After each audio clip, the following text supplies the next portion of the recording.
மீனவர்களும் பேசி முடிவெடுப்பாங்கன்னா ராணுவ அமைச்சகம் எதுக்கு, மீன்வளத்துறைக்கு அமைச்சகம் எதுக்கு, வெளியுறவுத்துறை அமைச்சகம் எதுக்கு? நான் கேட்கறதுக்கு பதில். மீனவனும் உட்கார்ந்து பேசிக்கணும்னா நாட்டுக்கு நாடு அதிபர்கள் எதுக்கு வெளியுறவுத்துறை எதுக்கு?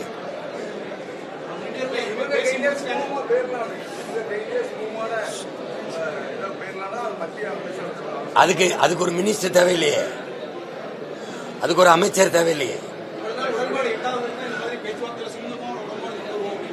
எப்போ?